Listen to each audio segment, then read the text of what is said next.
DZRH. 78 taon ng paglilingkod sa pagbabalita. DZRH, subok na sa balita.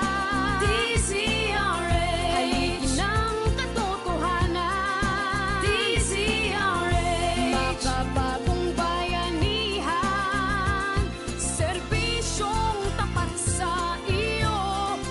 DZRH. Miyembro ng KBP, kapisanan ng mga broadcaster ng Pilipinas. MBC Network News, broadcasting nationwide, worldwide, and netwide. From MBC Manila Broadcasting Company in Pasay City, ito ang MBC Network News. At sa MBC Network News, President Duterte nag-referee sa away ni COMELEC Chief Bautista at misis nito. Opisyal ng Bureau of Customs na tumanggap ng padulas, pangangalanan ngayon sa Kongreso. Isnelon Hapilon at magkapatid na Abdullah at Omar Maute nasa Marawi pa. Dahil sa kumalas na gulong ng sasakyan, rider nahulog sa sinasakyang motorsiklo. Rider at angkas nito humampas sa sasakyang binalak na unahan. Mahigit 100 guro at mga high school students sa Pangasinan nakaranas ng kakaibang kasiyahan sa Star City. Ano-ano ang maaaring pag-usapan sa gaganaping ASEAN Regional Forum? Ano-ano ang mga negatibong epekto ng soft drinks sa kalusugan ng tao? Mga patay na hayop na diskubre sa isang warehouse sa California. Christian Bautista, kauna-unahang Pinoy na kinuha sa Spotify event. Cherry Pie Picache, pinuri ang ginagawa ni Lisa Digno.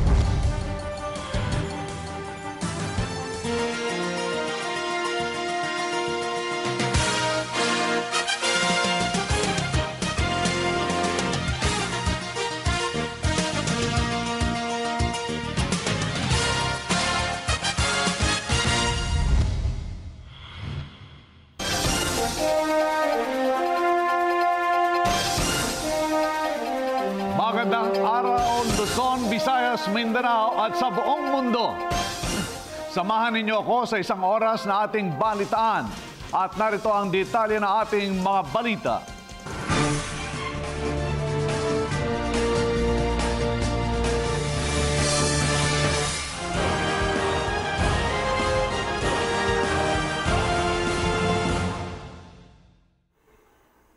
Nagmistulang referee si Pangulong Rodrigo Duterte sa pagitan ni COMELEC Chairman at Andy Bautista at asawa nito si Patricia Paz Bautista. Ano ba ang naging punot dulo ng awayang ito at bakit tila nadawit ang Pangulo? Alamin natin sa report ni RH44, Bien Dacles. Umaktong referee si Pangulong Rodrigo Duterte sa away mag-asawa ni COMELEC Chairman Andy Bautista at misis niyang si Patricia Paz Bautista. Ayon kay Bautista mismo, dumulog ang kanyang misis sa presidente at isinumbong dito ang umano'y ill-gotten wealth niya kaya minambuti ng Pangulo na ipatawag siya sa Malacanang. Sabi ni Bautista, ipinatawag siya ng Pangulo para marinig ang kanyang panig sa mabigat na akusasyon ng misis ukol sa umano'y ill-gotten wealth. Sinabi ng COMELEC Chairman na inakala niyang naresolba na ang issue sa pamamagitan ng pag-aktong referee ng presidente pero nagulat siya sa mga sumunod na pangyayari. Tumagal ng may 3 oras ang meeting ng Pangulo sa mag-asawa pero sinasabing hindi nagtagumpay ang pagtayong referee dito ng presidente. Tumakbo sa media si Mrs. Patricia Paz Bautista at inakusahan na siyang may tinatagong kayamanan na kinabibilangan ng mga bank deposits sa Luzon Development Bank at condominium unit sa San Francisco, California.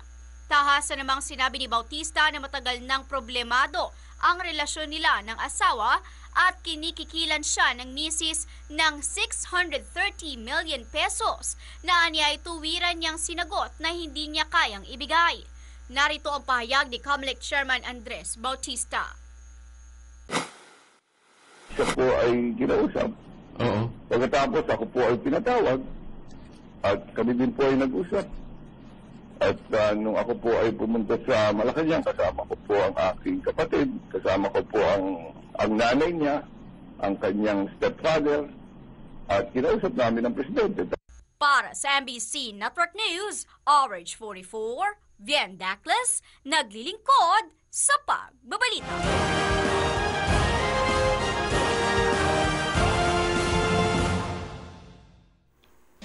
Habang nagpapatuloy ang ASEAN Summit sa bansa, kabilang sa agenda ng Pangulo ang pakikipag-usap nito sa Secretary of State ng Amerika. Ano ang kanilang mahalagang pag-uusapan at kailan ito nakatakdang mangyari? Narito ang ating report.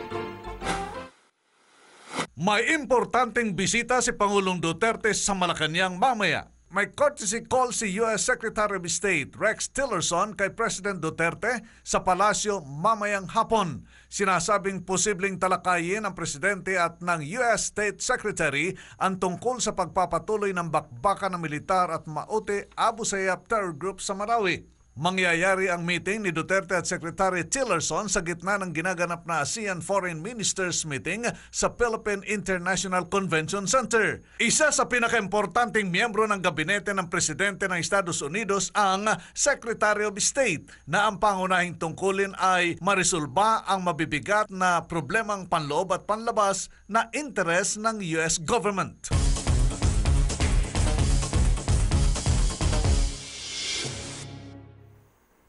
Name drop session. Tila ito ang magiging tugtugan sa Kongreso ngayong araw sa pagpapatuloy ng isinasagawa nitong pagdinig sa 6.4 billion pesos na halaga ng shabu. Smuggling issue sa ilalim ng Bureau of Customs. Sino ang inaasahang magsasalita ng pagkakakilanlanan nito?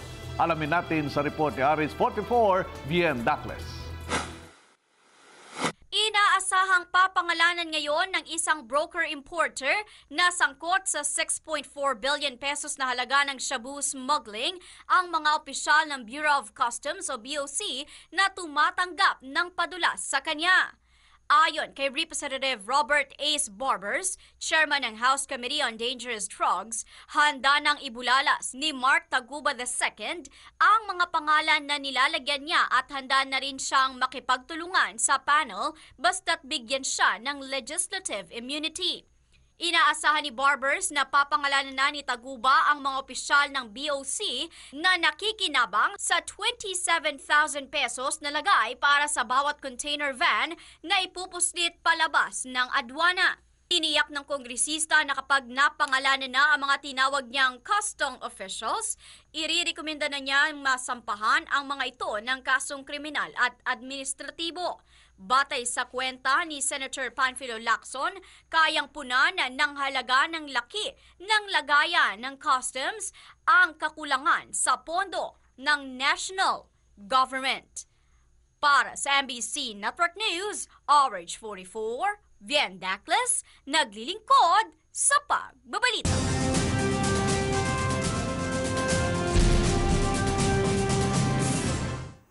Hanggang sa ngayon patuloy pa rin ang paglabo ng isinusulong na peace talk ng pamahalaan at mga makakilawang grupo. Ano nga ba ang dahilan nito? At ano ang maaaring magpapalala sa sitwasyon at paglabo naman ng pag-usad ng usapang pangkapayapaan? Alamin natin sa report ni Aris 14, Let Narciso Abinales. Umapela si Bayan Muna Party List Representative Carlo Zarape kay Pangulong Duterte na isantabi ang hirit ni Solicitor General Jose Calida sa Korte na muling ipaaresto ang pinalayang consultants ng National Democratic Front of the Philippines. Kinundin na ni Zarape ang hakbang ni Calida na anya'y dagdag balakid sa peace process sa halip na ayusin ang problema sa negosasyon. Giit ng kongresista, hindi ito alinsunod sa napagkasundoang mekanismo ng usapang pangkapayapaan. Paliwanag ni Zarape, kailangan ng written notice para sa formal na pagtapos ng negosasyon at ito magiging epektibo lamang sa loob ng 30 araw. Dito rin lamang anya matatapos ang pag-iral ng Joint Agreement on Security and Immunity Guarantee o JASIG. Kabilang sa binigyan ng pansamantalang kalayaan sa pamagitan ng Supreme Court Resolution ay sina Satur Ocampo, Randall Echenis at Vicente Ladlad. Yan ang DCR8 News, Let Narciso Abinales, RH14. Naglilingkod sa pagbabalita. DFA Secretary Cayetano no-show sa ilang ASEAN meetings. Nagkasakit ito ang umano'y ang dahilan kung bakit napilitang lumiban sa ilang mga meeting ang kalihim. Ano ba ang naging sakit nito at aasahan na sa kanyang present na ito sa mga susunod na nakatakdang pagpupulong kasama ang mga ASEAN leaders. Alamin natin sa report ni RH4, Karen Oyong. Hindi umano maganda ang pakiramdam ni Foreign Affairs Secretary Alan Peter Cayetano kaya hindi ito nakadalo sa mga ASEAN Foreign Ministers meeting noong araw ng Linggo. Ayon kay DFA spokesman Robespierre Bolivar, hindi na umano maganda ang pakiramdam ni Cayetano simula pa noong nakaraang Linggo. Kaya naman hindi na ito nakadalo sa mga ministerial meetings ng Australia, Canada, China, Japan, New Zealand, South Korea, Russia, US, EU at India. Nagpapagaling na o recuperating na umano si Cayetano para sa iba pang mga responsibilidad na nakaatang sa kanya, tulad ng pag-chair sa ASEAN Summit at 27-nation ASEAN Regional Forum sa Lunes, August 7. Samantala, nakatagdang idao sa araw ng Lunes, August 7, ang 10th Mekong Ganja Cooperation Ministerial Meeting, 18th ASEAN Plus 3 Foreign Ministers Meeting, 7th East Asia Summit Foreign Ministers Meeting, 24th ASEAN Regional Forum Retreat Session, launching ng ARF Annual Security Outlook 2017 at ang 10th Mekong Japan Foreign Ministers Meeting. Para sa DZRH News, Karen Oyong, RH4, naglilingkod sa pagbabalita.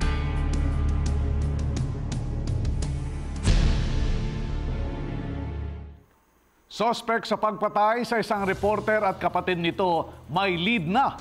Hawak na ngayon ng pulisya ang CCTV footage na sinasabing mga suspect sa pagpaslang sa naturang mga biktima na umano'y riding in tandem. Ano na ba ang development sa naturang kaso? Alamin sa report ni RH44, Vien Dacles. Hawak ng pulisya ang CCTV footage sa nangyaring pagpatay sa dating business reporter na si Michael Marasigan at kanyang kapatid sa San Juan City. Ayon kay Chief Superintendent Romulo Sapitula, Director ng Eastern Police District, malaki ang indikasyong sinundan ng suspects na riding in tandem ang magkapatid paglabas pa lamang ng kanilang bahay sa Barangay 11. Pero inamin ng opisyal na hindi gaanong matukoy ang itsura ng dalawang suspect sa CCTV dahil pareho silang nakasuot ng helmet at jacket. Samantala, nahagip din sa video footage ang isang lalaki na mistulang nag-surveillance sa bahay ng mga Marasigan 2 araw bago nangyari ang krimen noong Huwebes. Para sa MBC Network News, RH44, Vien Dacles, naglilingkod sa pagbabalita.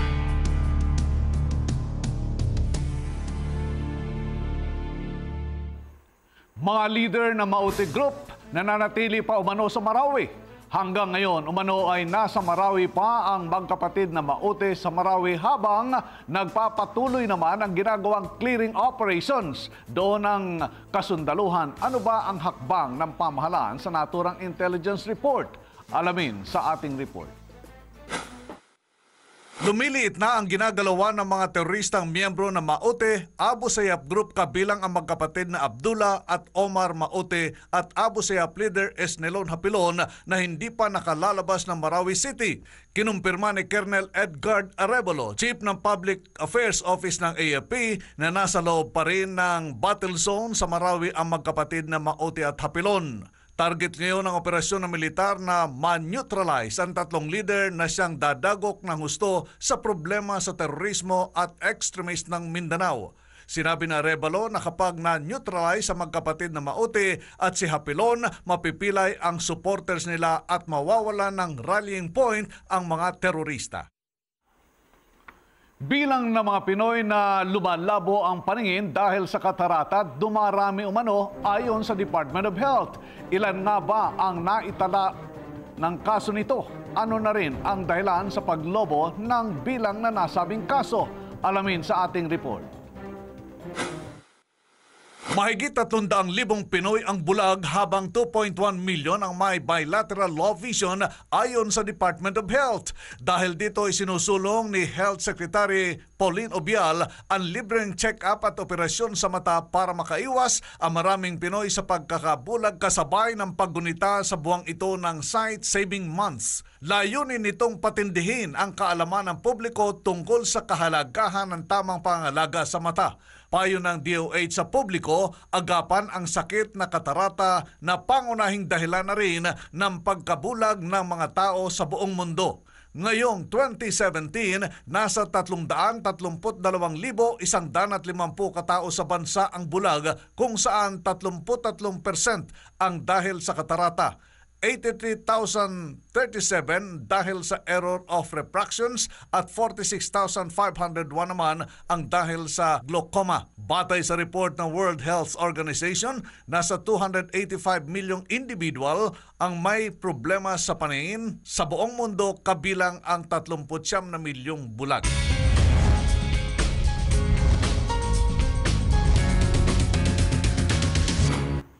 At sa ating showbiz, isang magandang balita para sa fans ni Christian Bautista. Siguradong magiging proud na kayo sa kanya dahil siya ang kauna-unahan at kaisa-isang Pinoy na kinuha ng Spotify para sa campaign ad nito.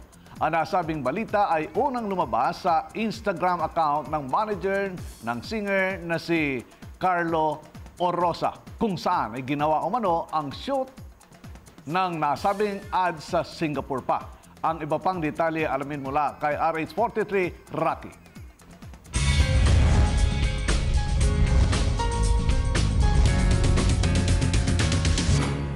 Isang milestone na naman para sa tinaguriang Asia's romantic balladeer na si Christian Bautista ang pagkakasama nito sa isang malaking event ng music streaming service na Spotify. Si Christian nga ang kauna-unahan at kaisa-isang Pinoy na kinuha ng Spotify kung saan ginawa ang shoot para sa ad na gagawin nito sa Singapore na aprobado ng head office nito sa New York.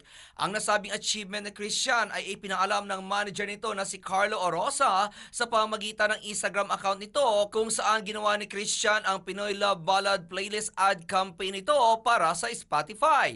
Ayon sa balita, matagal na itinago ang nasabing shoot ni Christian sa Spotify dahil noon pa raw early part ng July ito ginawa, ngunit isinikreto nila ito dahil wala pang approval mula sa Spotify kung maaari na itong ilabas. Samantala, masayang-masaya naman si Christian dahil sa pagkakataon na maipromote niya ang original Filipino music sa Spotify. At yan aking balita. Ako naman si RH43 Rocky, ang inyong kaliga sa mundo ng showbiz. At sa pagbabalik ng MBC Network News, dahil sa kumalas na gulong ng sasakyan, rider nahulog sa sinasakyang motorsiklo. Rider at angkas nito humampas sa sasakyang binalak na unahan. Mahigit 100 guro at mga high school students sa Pangasinan nakaranas ng kakaibang kasiyahan sa Star City. Ano-ano ang maaaring pag-usapan sa gaganaping ASEAN Regional Forum? Ano-ano ang mga negatibong epekto ng soft drinks sa kalusugan ng tao? Mga patay na hayop na diskubre sa isang warehouse sa California. Cherry Pie Picachi, pinuri ang ginagawa ni Lisa Dino. Sa detalye ng mga balita. Ang bango-bango, ang bango-bango, ang bango ng detergent ko.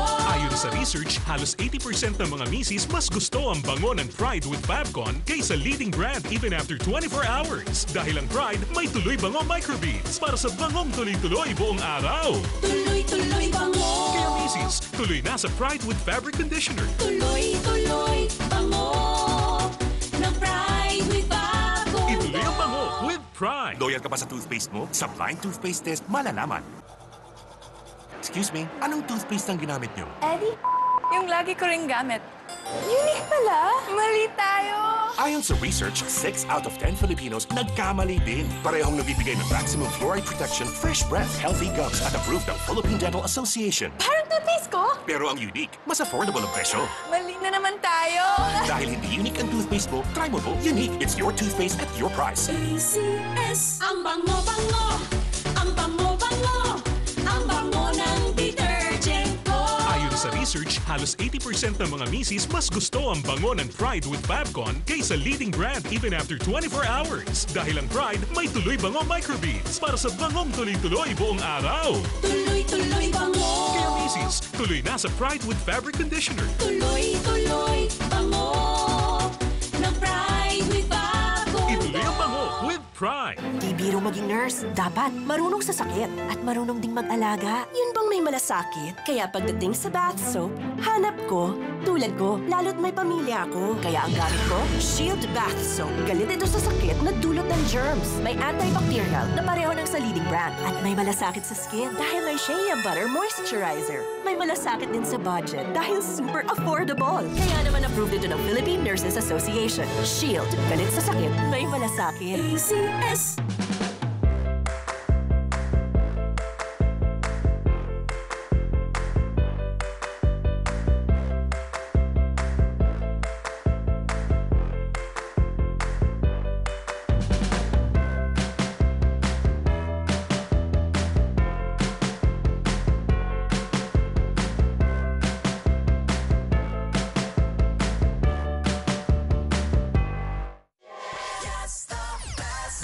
Balitang bubuko sa mga itinatago ng mga politiko at mga kilalang tao. Espesyal na balita ni Lakay Deo Makalma sa pangunahing balita alas 7:25 ng umaga.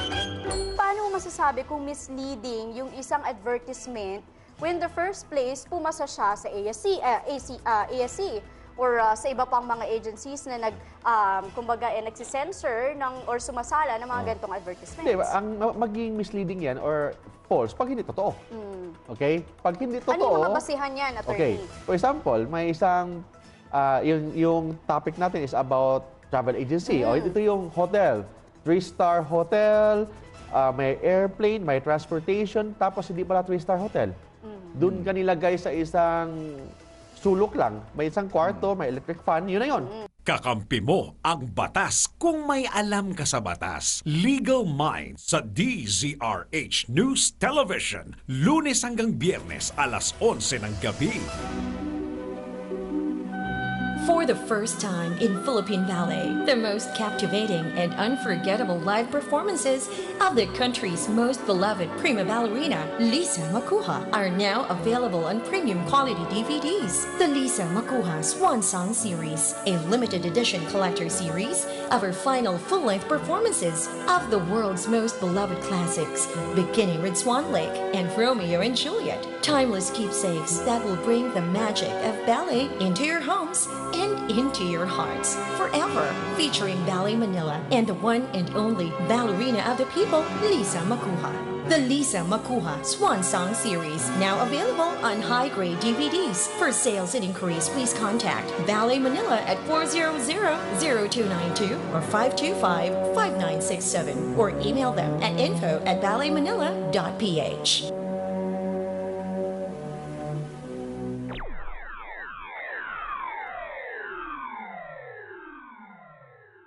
Tayong mga Pinoy daw ay mapag-imbento dahil tayong mga Pinoy daw ay malikot mag-isip. Silang mapag-imbento at malikot mag-isip ang siya ding maituturing ding bagong bayani ng ating bayan. Ang mga inventor ng bayan sa DZRH News Television. MIB, mga inventor ng bayan. Alamin ang mga bagong imbensyon na makakapagpagaan ng ating buhay mula sa mga henyong isip ng mga MIB, mga inventor ng bayan sa DZRH.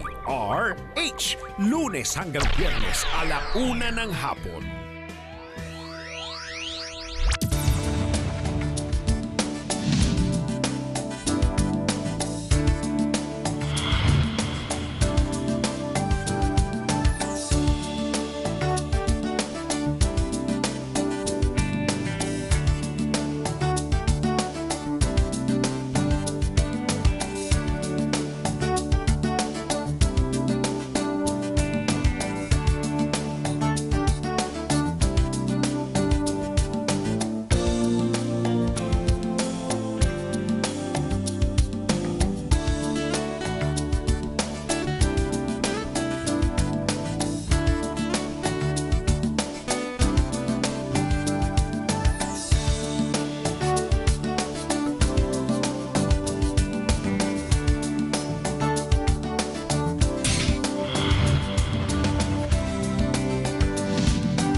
Tuloy ang balita sa MBC Network News.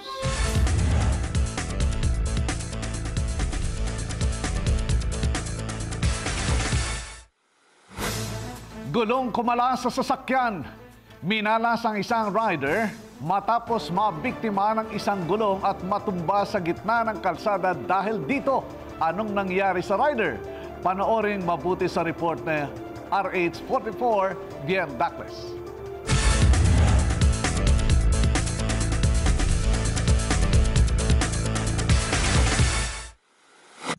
Sa hindi inaasahang pagkakataon, natumba ang isang rider matapos natamaan ito ng nakalas sa gulong ng isang four-wheel car.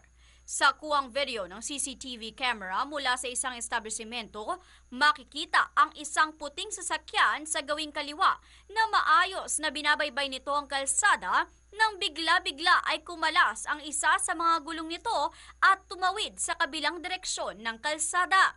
Sa pagtawid ng naturang gulong, sakto namang dadaan ang isang rider. Dahil na rin sa bilis ng paggulong at biglaang pagsulpot ng naturang gulong, hindi na nagawa pang makaiwas ang rider, kaya naman sakto itong tumama sa motorsiklo dahilan kung kaya't na out of balance ang naturang rider. Agad na tumumba ang rider sa gitna pa mismo ng kalsada. Mabuti na lamang at tila agad naman itong nakita ng paparating na motorista dahilan kung kaya't agad na naiwasan nito ang rider. Agad din namang nakatayo ang rider at tila mabilis naman itong naka-recover. Para sa MBC Network News, RH44, Bien Dacles, naglilingkod sa pagbabalita. Paalala po at laging tatandaan, huwag magpadalos-dalos sa pag-overtake. Yan ay upang hindi kayo matulad sa magkakaangkas na iyon na humampas mismo sa sasakyan na balak nitong i-overtake. Huwag po silang gagawing ehemplo. Ano ba nangyari sa mga ito? Alamin sa report ni RH44, Bien Dacles.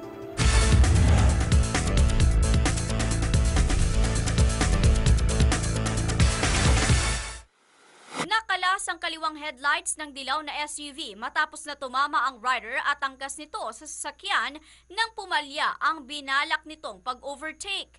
Sa kuwang video ng nasabing pangyayari, makikita ang isang motorsiklo na bigla na lamang sumulpot sa kaliwang bahagi ng camera at sumulpot sa puwetang bahagi ng dilaw na SUV dahil sa maling tansya na binalak nilang pag-overtake. Dahil sa may kalakasan ng impact ng kanilang pagtama sa sasakyan, malakas na bumagsak ang mga ito sa kalsada at bahagyaring naipit ng gamit na motorsiklo. Hindi rin agad na nakatayo ang dalawa kung saan kinailangan pang tulungan ng mga ito ng mga bystander.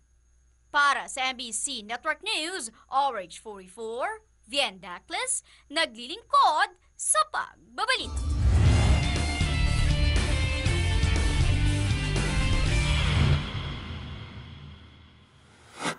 At sa ating good news, hindi lang bata dahil maging mga matatanda nag-enjoy sa Star City. Ito'y matapos na mabigyan ng pagkakataon ng ating mga bisita mula sa isang charity institution na muling bumalik sa kanilang pagkabata. Matapos na tumanggap ng isang parangal kamakailan. Alamin natin ang kanilang naging masayang karanasan sa Star City sa report na ito.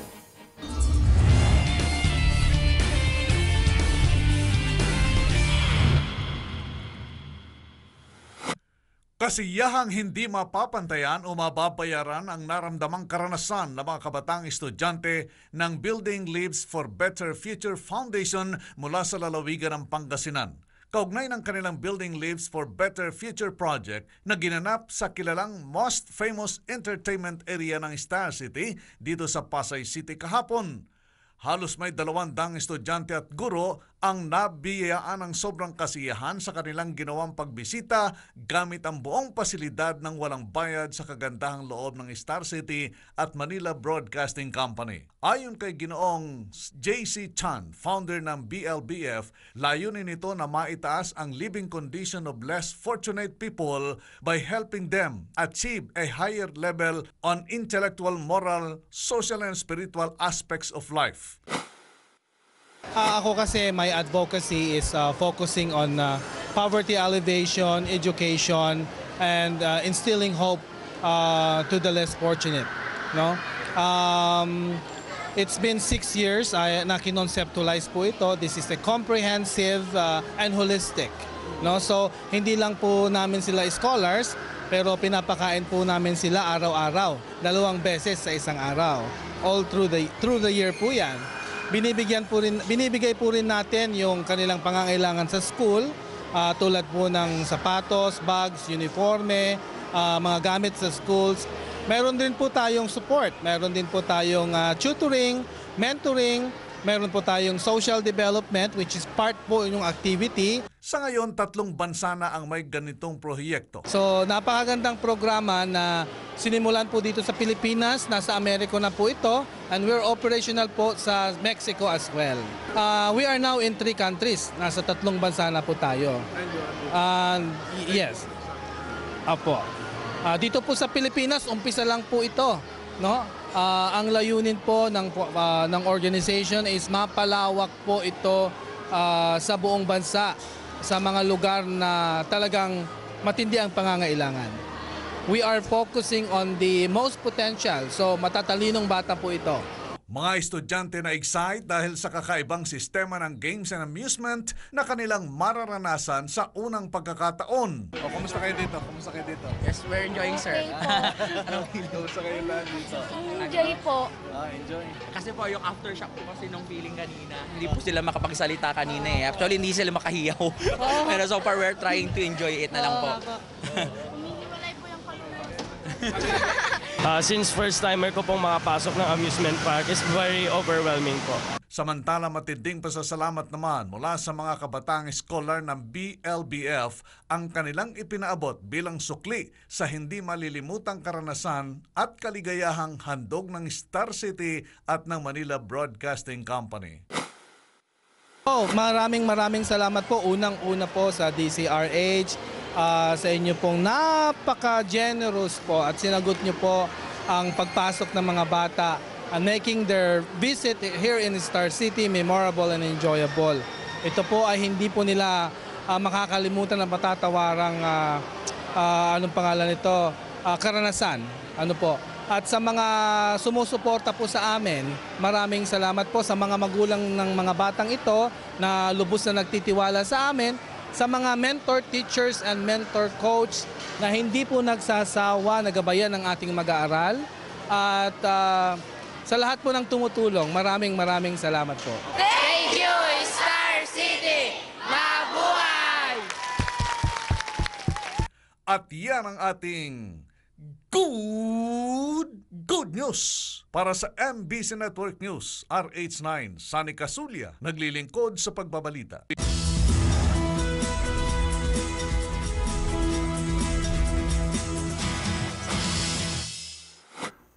At para naman sa Alamba News, patuloy na sinasagawang Asian meeting sa bansa hanggang sa ngayon.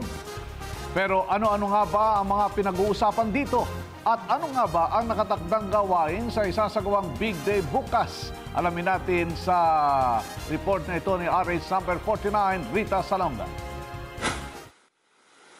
Tila walang takas ang North Korea sa balak ng mga dadalo sa Association of Southeast Asian Nations Summit na kumprontahin ang nasabing bansa tungkol sa issue ng missile testing nito.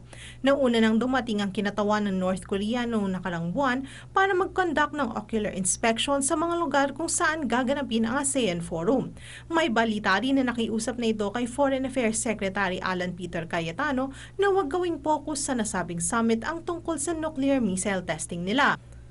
Ngunit ayon kay Foreign Affairs spokesman Robespierre Bolivar, sa gaganaping ASEAN Regional Forum, hindi may iwasan na may mga bansa tulad ng Estados Unidos na ipipilit na pag-usapan ang issue na ito. Sa ARF kasi, candid, informal at harapan ng magiging diskusyon. Mahigit 27 bansa ang dadalo dito. Kasama na ang Australia, China, India, Japan, Russia, South Korea at Estados Unidos. Para naman sa China, nakilala ang isa sa mga kritiko ng North Korea, ngunit umaasa pa rin na magpatuloy ang usapin sa pagitan ng Estados Unidos at North Korea ay huwag nang palalain ang sigalot na namamagitan sa dalawang bansa. Inamin nito na naaayon nito sa naging statement ni U.S. Secretary of State Rex Tillerson na bukas ang kanilang bansa para sa isang dialogo at wala itong balak na pabagsakin ang North Korea. Ang Pilipinas ang siyang host country ng ASEAN Summit ngayong taon. Bukas, Agosto 8, nakatakdang magdaos ng isang parada sa kahabaan ng Rojas Boulevard, parte na rin ng selebrasyon ng ika-50th anniversary nito. Para sa Alamba News, RH49, Rita Salonga, naglilingkod sa pagbabalita.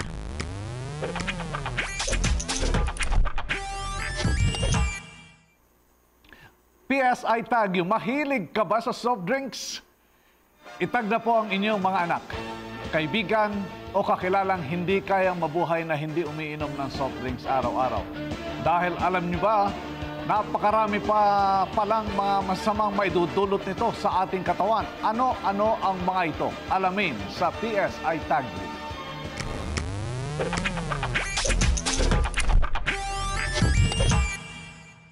Ang mga soda at cola ay maaring makatanggal ng uhaw for a while. Ngunit lumalabas sa pag-aaral na magdadala ito ng harm kesa sa good. Ang pag-inom ng 16 ounces nito araw-araw, maging ito man ay diet o regular, ay magbibigay ng dobleng panganib ng chronic kidney disease. Sa pag-aaral na ginawa ng National Institute of Health, kadalasan sa mga risk factor ang hypertension, diabetes at kidney stones. At ito ay dahil sa pag-inom ng sobrang cola. At ang suspetsya ng mga eksperto, ang sangkap nito na phosphoric acid ang dahilan. Sa mga babae, ang malakas na consumption ng cola ay magdudulot sa mas mababang bone density at pagtaas ng panganib ng pagkakaroon ng osteoporosis at bone fractures.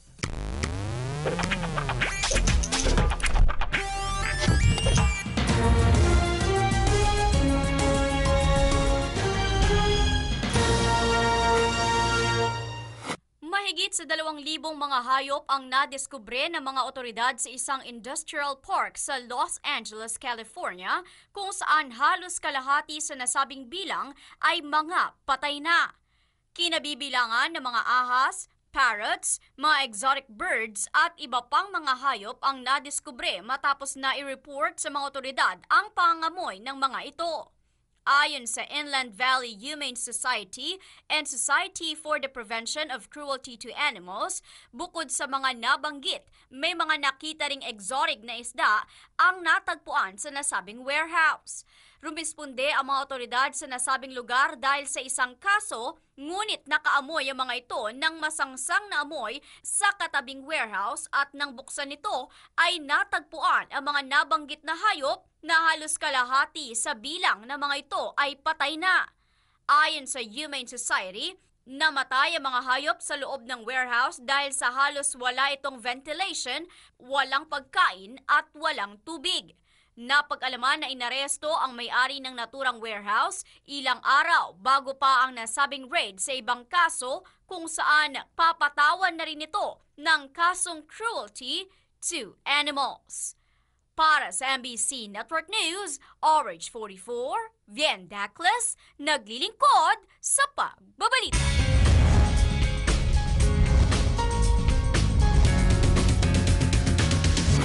Puring-puri ni Cherry Pie Picache ang ginagawa ngayon ni Film Development Council of the Philippines Chairman Liza Dino matapos na makipag-alyansa ito sa PhilHealth, Social Security System at Pag-ibig Fund. Ayon sa aktres, nakakatuwa ang ginawa ni Liza dahil kailangan umano ng mga maliliit na tao sa film industry ang tulong ng 3 government institution na nagbibigay ng mga basic service para sa mga Pinoy.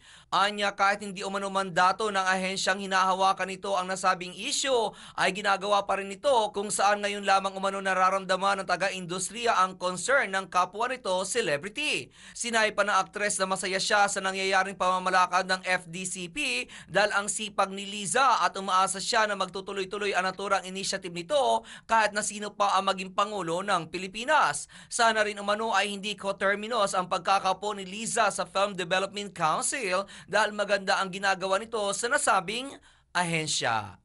At yan aking balita. Ako naman si RH43 Rocky, ang inyong kaliga sa mundo ng showbiz.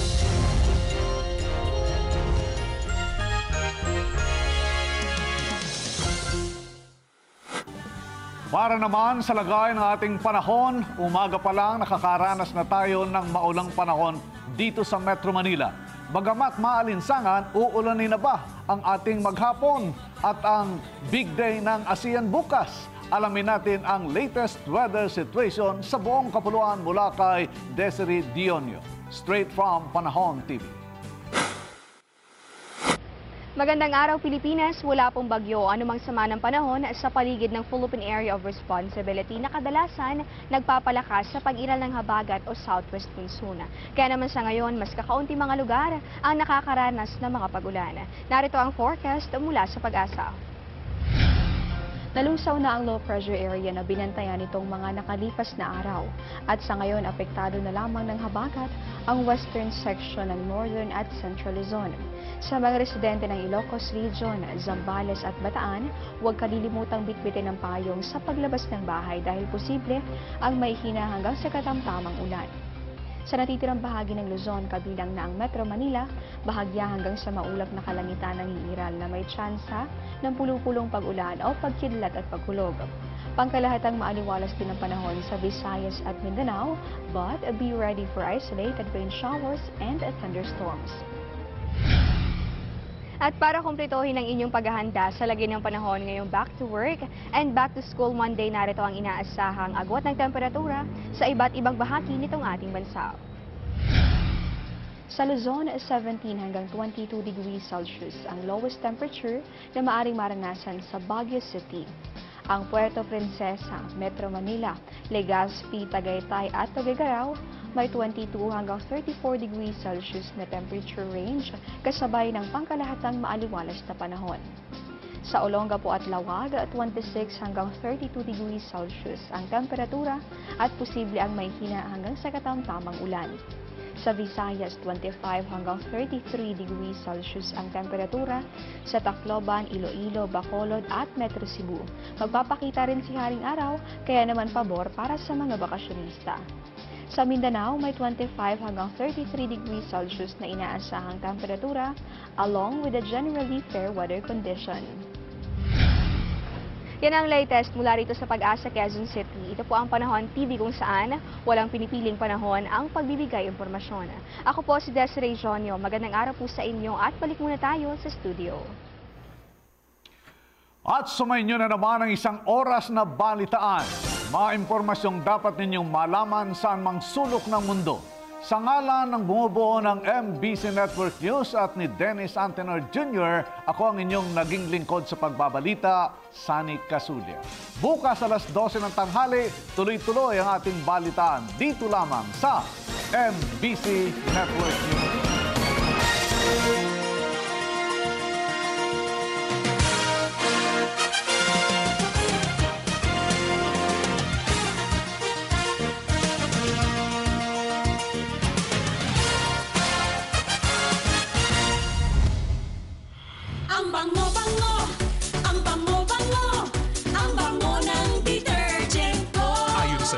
Halos 80% ng mga misis mas gusto ang bango ng Pride with Fabcon kaysa leading brand even after 24 hours. Dahil ang Pride may tuloy bango microbeads para sa bangong tuloy-tuloy buong araw. Tuloy-tuloy bango. Kaya misis, tuloy na sa Pride with Fabric Conditioner. Tuloy-tuloy bango ng Pride with Fabcon. Ituloy ang bango with Pride. Lumalabas ang aming galing-galing paghaharap sa matinding hugasin. Tanggal ang sebo, tanggal bakterya, tanggaling Smart Dishwashing. Parami na ng parami ang Smart sa hugasin. Kaya #1 na ang Smart Dishwashing Paste. May double tanggaling formula. Tanggal galing ang sebo, tanggal galing ang bakterya. Tanggaling Smart Dishwashing. Tanggaling galing sa presyong magaling din. Calling all fundraising organizations. Get the chance to raise more than 1.2 million pesos for your charity project. Be a partner of PCSO in its mini sweepstakes special draws. The PCSO is opening its doors to all non-profit organizations, local government units, cooperatives, social civic groups, and associations to its newest project, PCSO Partner Tayo. Interested parties may visit the PCSO Product and Standard Development Department, 3rd floor, Conservatory Building, Shaw Boulevard, Mandaluyong City. You may also visit any of our branches in your vicinity or province or email us at bcso_marketing@yahoo.com. Partner tayo sa pagtulong sa Pilipino. Nakakatulong ka na, umaasenso ka pa.